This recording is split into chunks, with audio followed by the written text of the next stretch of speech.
நல்லா இருக்காது. என்னோட ப்ராப்ளம் நான் சொன்ன அப்புறமா அவங்களுக்கு மனசுக்கு தோணுச்சுன்னா அவங்க அனுப்பட்டும் அப்படின்னு சொல்லிட்டு தான் நான் வந்து பப்ளிக்கில் காமிக்கல. யாரெல்லாம் கேட்குறாங்களோ அப்போ மட்டும் ஸ்கேனர் காட்டுவேன். நான் 10.1 தான் சென்ட் பண்ணேன். பட் இன் மை ஹார்ட்டுக்குள்ளே பெருமை ஃபீல் ஆகுது. ஏதோ கண்டிப்பாக துவாரா, என்னை பொறுத்த வரைக்கும் சின்ன அமௌண்ட் பெரிய அமௌண்ட் அப்படிலாம் கிடையாது.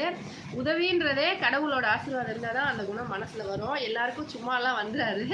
கண்டிப்பாக நீ 10 ருபீஸ் கொடுத்தாலும் 1000 மாதிரி நீ நினச்சிக்கலாம், ஒன்றும் பிரச்சனை இல்லை. நான் கூட 1 லேக் சென்ட் பண்ணேன். எப்போ பிரவீன்? எது கனவுலையா? சிவகாமி என்ன சிவகாமி, இது என்ன இமோஜி?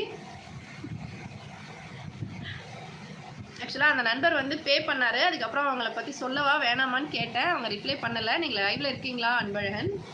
லைவில் இருந்தால் சொல்லுங்கள். நீங்கள் பே பண்ணதை நான் சொல்லலாமா சூப்பர் சாட் ஸ்கேனரில் ஹெல்ப் பண்ணீங்கன்னு சொல்லி. ஏன்னா சூப்பர் சாட் பண்ணால்